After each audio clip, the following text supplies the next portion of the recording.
नमस्कार दोस्तों जीवन की जटिल गुत्थियाँ अक्सर हमें यह सोचने पर मजबूर कर देती है कि हमारे सुख दुख का कारण हमारा भाग्य है या हमारी बुद्धि। यह सवाल अनंत काल से मानव समाज में बहस का विषय रहा है। भाग्य वह अदृश्य शक्ति है जिसे कई लोग अपने जीवन की घटनाओं का जिम्मेदार मानते हैं, जबकि बुद्धि वह साधन है जो व्यक्ति को अपने विचारों और कर्मों से अपने जीवन को आकार देने की शक्ति देती है। इस कहानी में हम भाग्य और बुद्धि के बीच संघर्ष का गहराई से विश्लेषण करेंगे। यह कथा न केवल हमारे जीवन के प्रति दृष्टिकोण को स्पष्ट करेगी, बल्कि यह भी बताएगी कि हमारे निर्णय, कर्म और विचार हमारी नियति पर कैसे प्रभाव डालते हैं। लेकिन उससे पहले अगर आप हमारे चैनल पर नए हैं तो हमारे चैनल को लाइक, शेयर और सब्सक्राइब जरूर से कर ले। तो चलिए दर्शकों, शुरू करते हैं आज की कहानी को। दोस्तों, गांव सुखपुर में हर सुबह गांव वाले बरगद के पेड़ के नीचे इकट्ठा होते और जीवन के सवालों पर चर्चा करते। एक दिन पंडित राजेश ने सवाल उठाया, क्या भाग्य में जो लिखा है वही होता है या इंसान अपनी बुद्धि से भाग्य को बदल सकता है? गांव के दो बड़े किसान रामलाल और श्यामलाल ने इस पर अलग अलग राय रखी।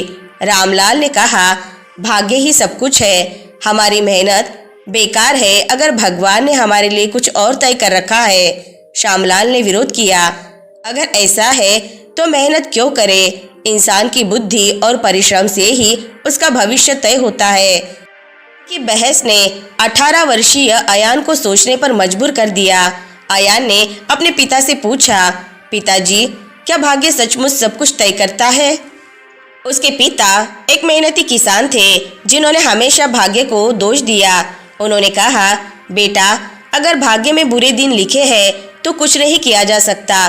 देखो, हमारी फसल, हर साल हम मेहनत करते हैं लेकिन बारिश नहीं होती, यह भाग्य है। लेकिन अयान ने देखा कि उनका पड़ोसी रामू, जिसने पानी के भंडारण के लिए तालाब बनाया था, हर साल अच्छी फसल उगाता था।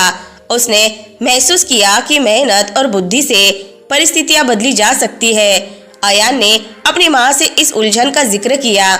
माँ ने कहा, बेटा, महान गुरु आनंद जो बुद्ध के अनुयायी है इस सवाल का जवाब दे सकते हैं। वे सत्य और ज्ञान का भंडार है। अयान ने आनंद से मिलने के लिए अपनी यात्रा शुरू की। रास्ते में वह एक बूढ़े बढ़ई से मिला जो लकड़ी काट रहा था। बढ़ई ने कहा, मैंने सोचा था बूढ़ा होने पर मैं आराम करूंगा, लेकिन अब मुझे हर दिन लकड़ी काटनी पड़ती है, यह मेरा भाग्य है। अयान ने उनसे पूछा, क्या आपने कभी किसी और काम के बारे में सोचा है? बढ़ई ने जवाब दिया, अगर मैं अपनी बुद्धि लगाऊं तो शायद मैं ऐसी चीज बना सकता हूँ जो मुझे लकड़ी काटने से बचा सके। अयान को समझ आया कि मेहनत और बुद्धि से भाग्य को बदला जा सकता है। आश्रम पहुंचकर अयान ने गुरु आनंद से अपनी जिज्ञासा साझा की। आनंद मुस्कुराए और बोले, भाग्य और बुद्धि का यह प्रश्न बहुत पुराना है। मैं तुम्हें कुछ कहानियां सुनाऊंगा जिनसे तुम स्वयं उत्तर समझोगे। गुरु आनंद ने अयान को पहली कहानी सुनाई। एक गांव में दो किसान थे। एक ने सोचा, अगर बारिश होगी तो मेरी फसल उगेगी, यह भगवान और भाग्य के हाथ में है। उसने कोई तैयारी नहीं की। दूसरे किसान ने सोचा, अगर बारिश ना हो तो मैं कुआं खोदकर खेत को पानी दूंगा। उसने मेहनत की और कुआं बनाया। जब बारिश नहीं हुई तो पहले किसान की फसल सूख गई, जबकि दूसरे किसान की फसल लहलहा उठी। गुरु ने कहा, भाग्य केवल परिस्थितियां देता है, बुद्धि और मेहनत उन्हें बदलने का साधन है। गुरु आनंद ने अगली कहानी सुनाई। एक व्यापारी समुद्र में यात्रा कर रहा था। तूफान आया और जहाज डूबने लगा। कुछ यात्रियों ने सोचा, यह हमारा भाग्य है और मरने की प्रतीक्षा करने लगे। लेकिन व्यापारी ने कहा, अगर मैं अपनी बुद्धि लगाऊं तो हम बच सकते हैं। उसने जहाज का भार हल्का करने के लिए लकड़ी और सामान फेंकने को कहा। उन्होंने मिलकर नावें बनाई और बच गए। अयान ने आनंद से पूछा, तो क्या भाग्य केवल हमारी सोच पर निर्भर करता है? आनंद ने उत्तर दिया, भाग्य परिस्थितियां लाता है, लेकिन बुद्धि से तुम उन्हें अपने पक्ष में कर सकते हो। गुरु आनंद ने अयान को एक कार्य सौंपा, यहाँ सूखी जमीन पर एक पौधा उगाओ और इसे हरा भरा बनाओ। अयान को यह असंभव लगा। उसने कोशिश की लेकिन पौधा सूख गया। फिर उसने नदी से पानी लाने के लिए एक नाली बनाई और पौधे को रोज पानी दिया। कुछ दिनों में पौधा हरा भरा हो गया। आनंद ने कहा, तुमने मेहनत और बुद्धि का उपयोग करके असंभव को संभव बनाया। यह भाग्य नहीं, तुम्हारी बुद्धि थी। गुरु आनंद ने अयान को एक और कहानी सुनाई। एक राजा शिकार के लिए जंगल गया। वहां उसे भूखा शेर मिला। राजा ने सोचा, यह मेरा अंत है, यह भाग्य है। लेकिन फिर उसने अपनी तलवार से शेर को डराकर वहां से भागने का रास्ता निकाला। भाग्य ने शेर को भेजा लेकिन राजा की बुद्धि ने उसे बचाया। गुरु आनंद ने अयान को एक और कहानी सुनाई। एक बार एक भिक्षु ने अपने शिष्य को एक थैली में बीज देकर कहा, इन बीजों को मिट्टी में लगाओ और फसल उगाओ।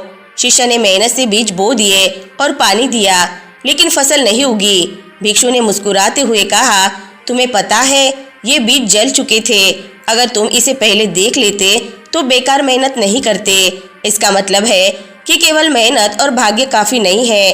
बुद्धि का उपयोग करके पहले यह देखना जरूरी है कि हमारी मेहनत सही दिशा में है या नहीं।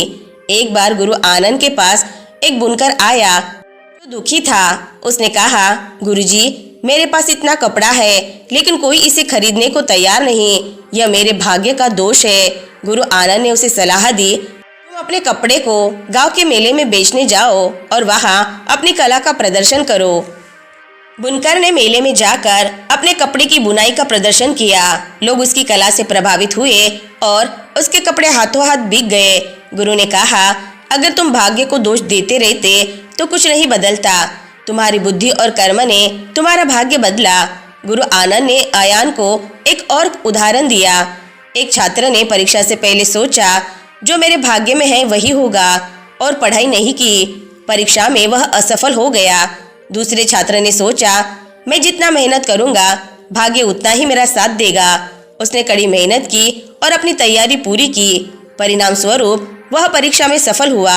आनंद ने अयान से कहा, भाग्य तुम्हें अवसर देता है लेकिन बुद्धि और मेहनत से तुम उसे सफलता में बदल सकते हो।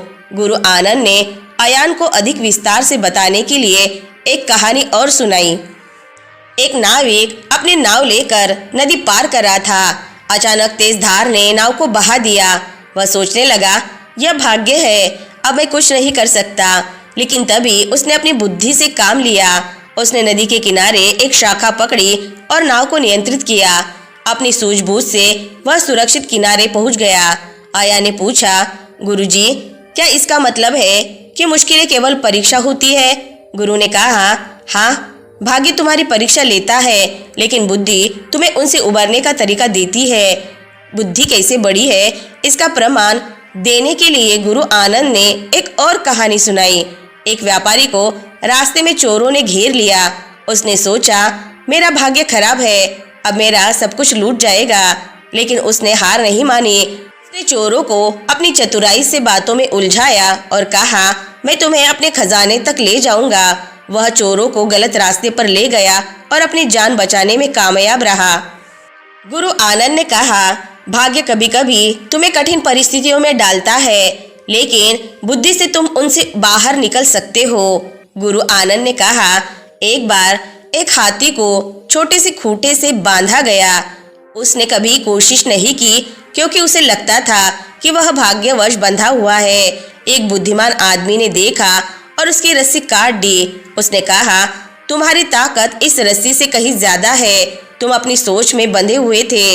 इससे अयान ने सीखा कि कभी कभी लोग भाग्य के नाम पर अपनी क्षमताओं को भूल जाते हैं। गुरु आनंद ने एक अंतिम कहानी सुनाई। एक गरीब किसान भूखा था।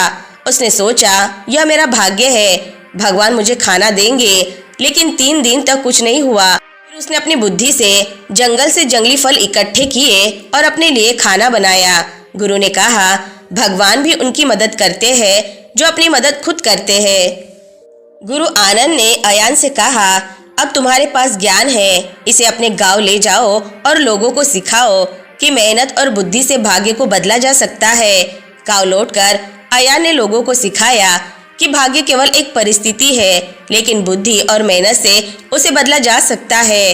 अयान ने गांव वालों को प्रेरित किया, हम केवल भाग्य पर निर्भर नहीं रह सकते, जो लोग मेहनत और बुद्धि का सहारा लेते हैं वे अपने भाग्य को अपने पक्ष में बदल सकते हैं। गांव वाले प्रेरित हुए और अपनी जिंदगी में बदलाव लाने लगे। दोस्तों, भाग्य और बुद्धि का यह संघर्ष अनंत है, लेकिन जो लोग बुद्धि का उपयोग करते हैं वे हमेशा भाग्य से ऊपर होते हैं। भाग्य केवल एक स्थिति है, असली ताकत हमारी बुद्धि और मेहनत में है। हमें परिस्थितियों का सामना धैर्य और चतुराई से करना चाहिए। तो दोस्तों, आज की कहानी से आपको बहुत कुछ सीखने को मिला होगा। वीडियो अगर पसंद आई होगी तो वीडियो को लाइक, शेयर और चैनल को सब्सक्राइब जरूर से कर ले। मिलते हैं नेक्स्ट वीडियो में, तब तक के लिए अपना ख्याल रखें। धन्यवाद।